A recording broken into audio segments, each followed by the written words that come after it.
Halo semuanya, selamat datang di YouTube channel saya ya.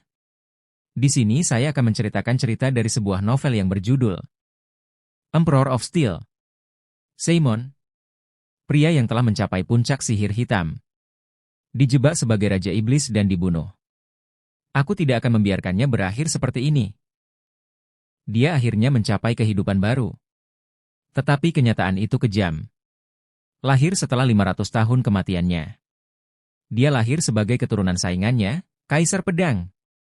Di hutan belantara yang menghadap ke kastil gelap. Seorang penyihir berjubah abu-abu. Dan seorang ksatria berbaju besi emas sedang bertarung. Saat energi hitam bergetar dari tangan penyihir itu, lahar merah meletus dari lantai. Aliran lava, yang seperti ular raksasa, menghantam ksatria itu seperti cambuk. Namun, saat ksatria itu memuntahkan aura emas, ilusi malaikat yang memegang perisai muncul di udara dan memblokir lava yang mengalir. Tidak, itu bukan hanya pemblokiran. Ksatria itu segera menyerang, menambahkan aura pada pedangnya yang tajam dan bersinar, dan mendorong penyihir itu hingga berkeping-keping.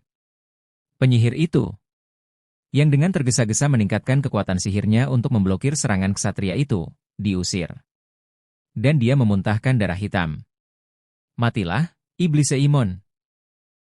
Mendengar teriakan ksatria itu, penyihir berjubah abu-abu Seimon mengertakkan gigi. Dia memblokir serangan pedang ksatria itu dengan sekuat tenaga. Dan bertanya, "Iblis? Apakah ini berarti tubuh ini adalah iblis?" "Ya. Lihatlah wilayah dan kota yang terkena dampak ilmu hitam kotor Anda. Jika kamu bukan iblis, bagaimana kamu bisa menyebabkan kekacauan seperti itu?" Seimon kaget dan tidak bisa berkata-kata. Apa yang dikatakan artikel itu memang benar. Seimon adalah penyihir dari lingkaran ke-9. Dan seperti yang dia katakan, dia hampir menghancurkan 2 kerajaan dan 1 kerajaan melalui ilmu hitam. Namun, ada juga fakta yang tentu saja tidak sejalan dengan klaim artikel tersebut. Satu-satunya hal yang Seimon hancurkan adalah para bangsawan yang menghalangi jalannya dan kepentingan pribadi yang menjadi parasitnya.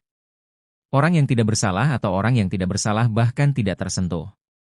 Terlebih lagi, semua yang menyerah selamat. Bukan itu saja. Dia juga menyelamatkan orang-orang dari berbagai ras yang ditangkap oleh manusia dan hidup sebagai budak. Oleh karena itu, ia bahkan dipuji sebagai orang bijak hitam dan pembebas para peri oleh ras lain. Namun, artikel tersebut mengabaikan kebenarannya. Tidak, kamu memutarbalikannya. Wow, aku mendengar segala macam omong kosong dalam hidupku. Saat ksatria itu tertawa, Seimon berbicara lagi. Rakan, kesalahan apa yang aku lakukan? Apakah Anda mengatakan membalas dendam pada mereka yang menghancurkan negara kita dan mengambil keuntungan dari orang-orang baik adalah tindakan yang salah? Mata Seimon terbakar. Jika kamu punya mata, kamu akan melihat. Dan jika kamu punya telinga, kamu akan mendengar. Sebaliknya, para bangsawan yang mencuri tanah, menyakiti orang, dan memperbudak orang dari berbagai ras karena keserakahan adalah iblis sejati. Meski begitu, Rakan menggelengkan kepalanya dengan tegas. Tidak, mereka tidak sepertimu, yang mengganggu dunia dengan ilmu hitam jahat. Berbeda? Ya, itu akan berbeda. Setidaknya aku tidak bertingkah seperti anak domba yang menaati firman Tuhan, dan aku juga tidak hidup seperti anjing liar yang menggigit yang lemah. Diam. Jangan coba-coba menipuku dengan lidah sialan itu. Rakan, Anda sudah dibodohi.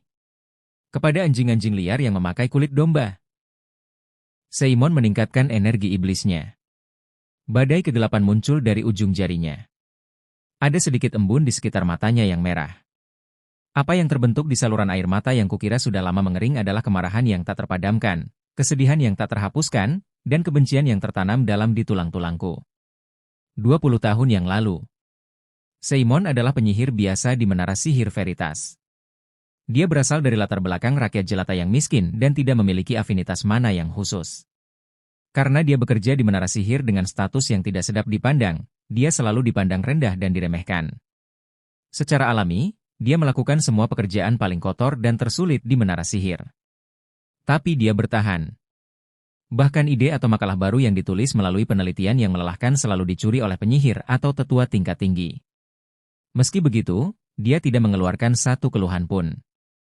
Selama aku memilikinya, aku bisa menanggung apapun selama dia menatapku dan bersamaku. Untuk wanita yang kucintai. Hanya untuk dia. Aku mampu melupakan kepedihan masa lalu, merasa puas dengan kebahagiaan saat ini, dan memimpikan harapan di masa depan. Tapi mereka, para penyihir dan bangsawan serakah yang berbahaya seperti anjing liar membawanya pergi. Orang yang berharga bagi Seimon. Dan yang terpenting, sesuatu yang tidak akan pernah bisa dimaafkan. Perbuatan jahat mereka menyebabkan dia mati. Seimon sangat marah. Dia kehilangan kesabaran dan menyerang mereka. Namun, dia tidak kuat. Dia tidak bisa melakukan apapun dengan kekuatan penyihir tingkat rendah lingkaran keempat. Pada akhirnya, lingkaran sihir dihancurkan, dan dia menjadi sia-sia dan diusir dari menara sihir. Seimon kehilangan segalanya. Kekuatan, kehidupan, dan bahkan orang-orang terkasih. Tapi Seimon ingin hidup. Saya menciptakan alasan lain untuk hidup. Dia membesarkan dirinya untuk kehidupan yang disebut balas dendam, kehidupan yang akan membakar segalanya dan tidak meninggalkan apapun kecuali abu hitam. Jika kalian mendirikan dewa, aku akan bergandengan tangan dengan iblis. Seimon, yang pergi dengan kebencian yang tertanam di tulangnya, muncul kembali di hadapan mereka dengan kekuatan kegelapan. Dengan pasukan golem hitam pekat yang menginjak-injak dan memusnahkan segalanya. Keluar, Rakan. Aku tidak punya urusan dengan orang idiot sepertimu. Sebuah lingkaran sihir mengelilingi Rakan, yang didorong keluar oleh badai kegelapan. Lingkaran sihir yang dipenuhi simbol dan rumus kompleks adalah warna darah yang terbakar. Segera lingkaran sihir itu memancarkan cahaya yang menyilaukan.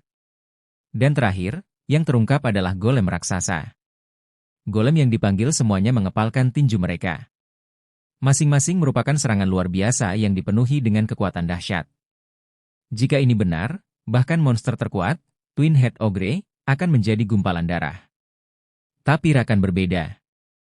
Dia adalah seorang satria suci yang bisa menggunakan kekuatan suci, dan pada saat yang sama, seorang kaisar pedang, ksatria terhebat. Rakan, yang menebas golem raksasa dalam sekejap, menambahkan hyper aura miliknya ke pedang suci Orichalcon. Ambillah, Seimon.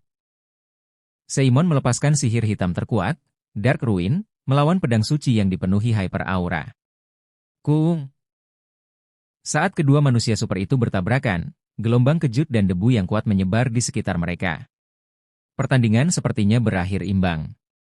Namun, tak lama kemudian skala kemenangan dan kekalahan mulai menurun. Sebuah retakan muncul di reruntuhan yang gelap, dan ujung pedang suci Rakan menembus. Kemudian, pedang suci Orichalcon menembus jantung Seimon. Darah merah mengalir dari pedang suci yang cemerlang itu. Kekuatan suci yang terkandung dalam pedang suci memurnikan energi iblis, menyebabkan rasa sakit yang luar biasa. Namun Seimon tidak terjatuh sampai akhir. Sambil menggenggam pedang suci yang menembus dadanya, dia menatap Rakan dengan ketakutan dengan mata penuh kebencian dan dendam. Heh, Rakan. Dasar bodoh. Aku mengutukmu dan mereka yang hidup dari darahmu. Seimon membakar sisa hidup terakhirnya dan mengutuk Rakan dan keturunannya. Darah Seimon mengalir ke kaki Rakan, menciptakan lingkaran sihir dengan pola yang aneh.